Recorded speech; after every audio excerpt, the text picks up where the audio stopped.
Hello and welcome back to another episode of Zero Hangers Trade Target Series, where today's episode we're covering Sydney, currently the flag favourites, and it's hard to kind of identify what club that has it all would need, but we're certainly going to look to do so, and doing that with me is Zero Hanger reporter Aidan Cellini.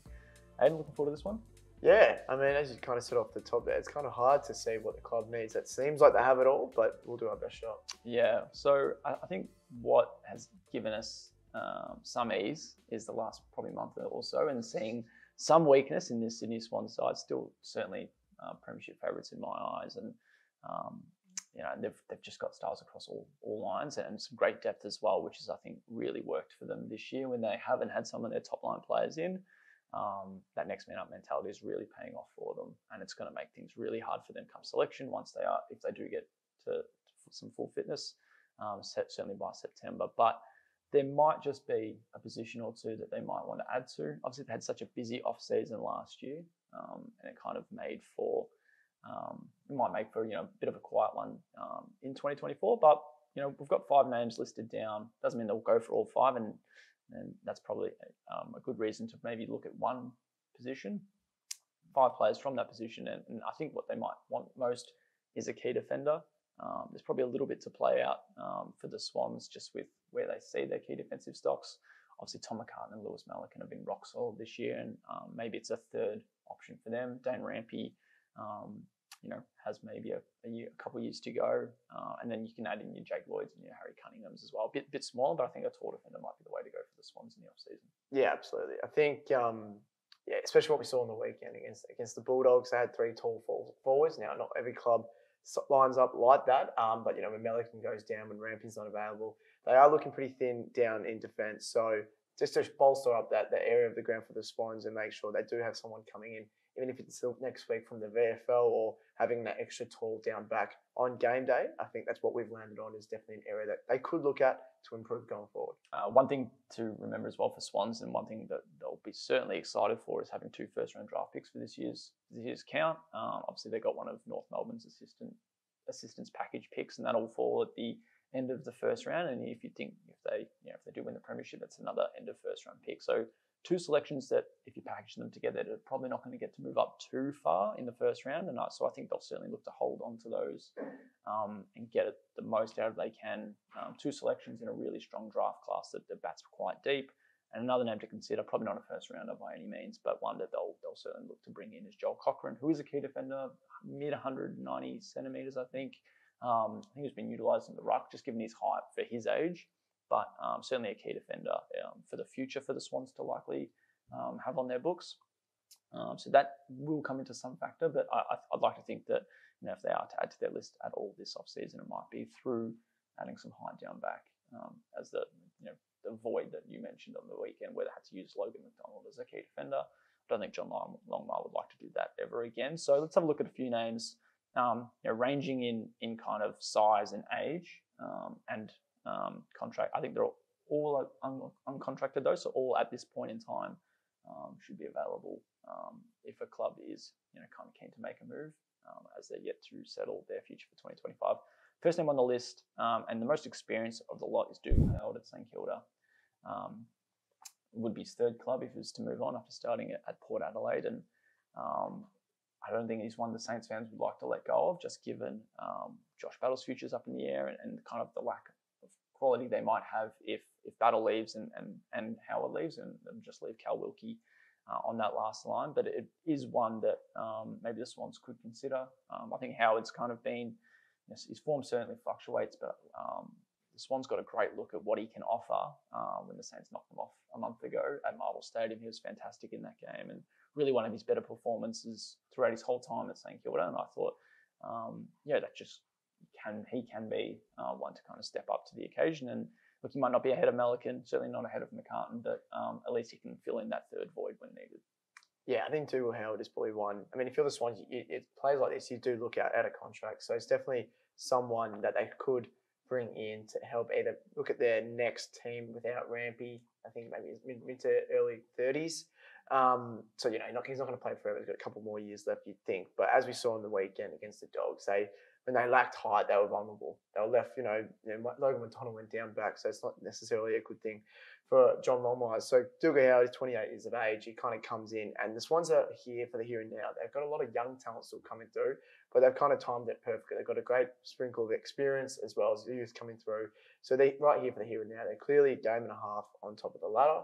And they think they probably can win a couple of premierships in the next 4 or 5 years. And Dougal Howard will come into the system again if they choose to look at him and if it actually goes through, which I don't think Saints fans, as you mentioned, would like to happen. Can look at in bringing him straight into the team if going forward into the future, I guess, something like that. Yeah, one big caveat from any move for Howard is he's not a free agent, so it makes it a bit harder with them having to still give up picks.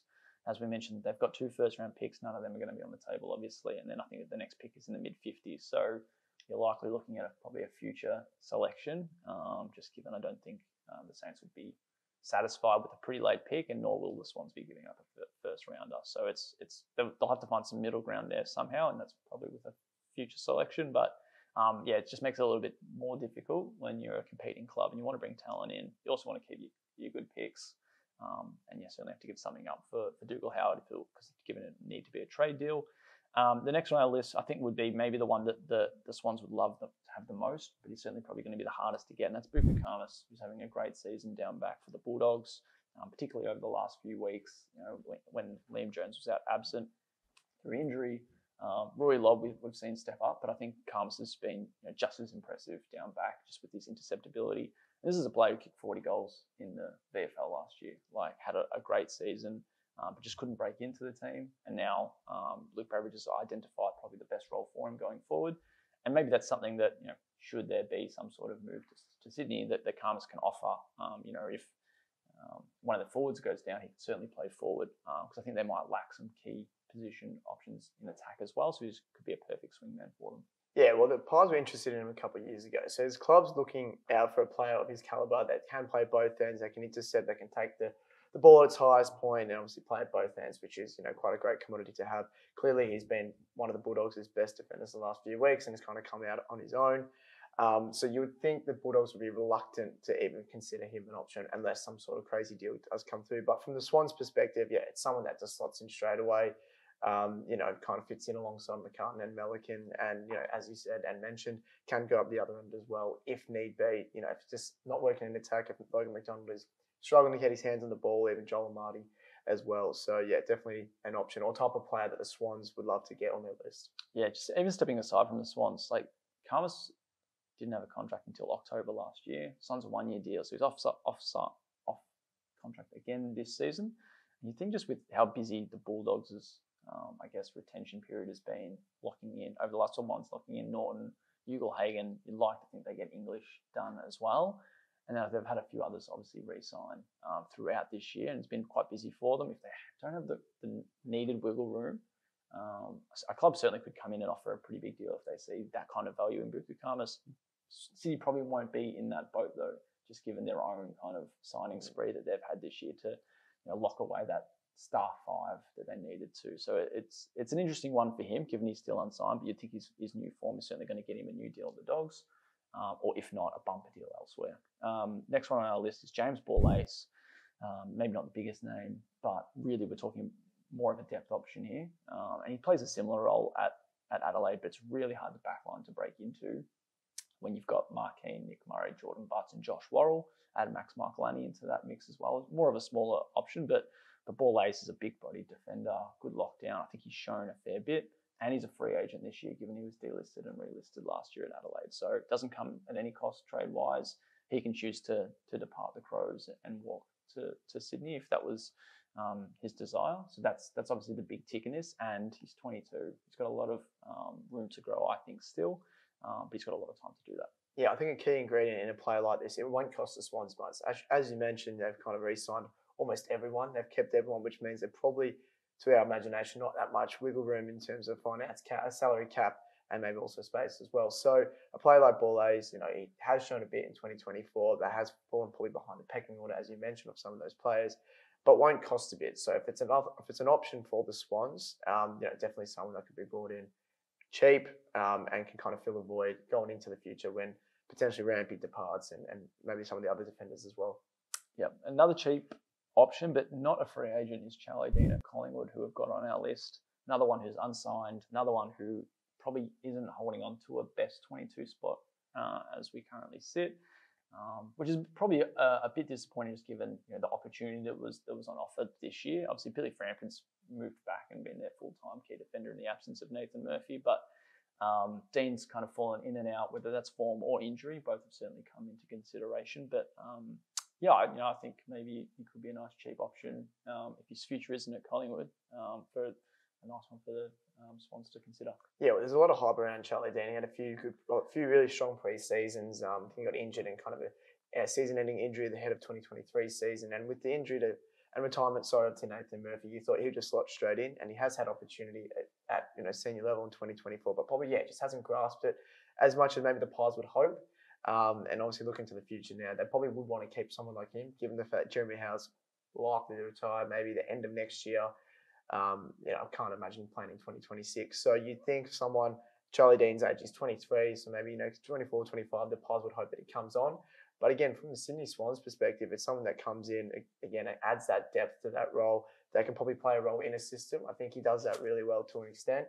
But kind of when he's left one-on-one, he probably does struggle at the senior level, but that just comes with experience. But in terms of being a really good system, I think Charlie Dean can kind of slot into that. And we know the Swans have had it for many years, kind of under John Lomar, how good they are defensively and structurally. And I think Dean, again, another option if the Swans were to go down that path. Now, we mentioned Buku Khamis' ability to play at either end, as a forward or as a key defender, and we are mostly looking at key defenders this year. But this player is a bit different. Drafted as one of the best key defenders, or as the best key defender in his draft class not that long ago. Now more used as a forward. Obviously, he's had his injury battles this year, so we haven't been able to see much of him. But Denver Granger Barrass at Hawthorn is kind of an interesting case if anyone still sees him as a viable key defensive option. We mentioned that Khamis can certainly go forward if he was on the Swans list, and I think obviously Granger Barrass could do the same as well. Obviously, they lost Sam Reid, a player who they were always able to rely on to at least fill a hole at either end of the field. And look, it's interesting to see how the Hawks might rate Denver Granger Barrass, given he was pick 6 selection only 4 years ago. Funnily enough, if he was to go to the Swans, it would see them have picks 4, 5, and 6 from that count, given they picked up Logan McDonald and Braden Campbell, the 2 picks right before the Hawks got to Granger Barrass. So, look, off contract, he's from WA, so he has a few ex-teammates, McDonald being one of them, up at the Swans. But it's going to be hard to kind of get a gauge on how highly Hawthorn might value him, just given injury in one part. Form has been probably the main part in why he hasn't been able to play at the top flight. But at the same time, he's unsigned, and not eligible for free agency. So a trade would have to be struck, and it'd be quite hard to maybe put your finger on what range of pick he might demand in a trade to the Swans. Well, I think this one is actually quite interesting. So the Hawks have been on the front foot and trying to acquire Josh Battle and now even Tom Barrass. So if they get one of those, if potentially both, given how hard they are going for both those players, you think Denver Granger Barrass' spot's quite vulnerable at the Hawks, which means a rival club can swoop. Now, if that were the case, and hypothetical says that the Hawks do land Barrass and Battle, you'd think they just kind of want to get Granger Barrass, that is, off their books, which means it's a club like Sydney, who probably can't afford to give up too much, or wouldn't want to give up too much, especially in terms of draft picks and high draft picks, that is. They can kind of, maybe a future second or maybe a third, something like that might get the deal done, despite him being a first round pick. Unfortunately, given, as you mentioned, he's battled with injury and maybe his form hasn't, kind of suggested that he's coming on as a first rounder, would hope, in terms of the clubs as well. So, yeah, definitely one that's interesting to watch, and we'll keep a close eye on. But, honestly, I could see him on the move at the end of the year. Yeah, it's like we said at the top of the show, interesting, and it's such a hard one to read for the Swans, just given I think they're pretty comfortable with where things sit. They've got 2 first-round draft picks as well, so they'll be pretty happy, I think, to maybe kick their feet up a little bit through the trade and free agency period and maybe have more of a focus on the draft. But certainly can't rule it out. I guess one name we didn't mention was Joel Hamling as well, who they picked up last year.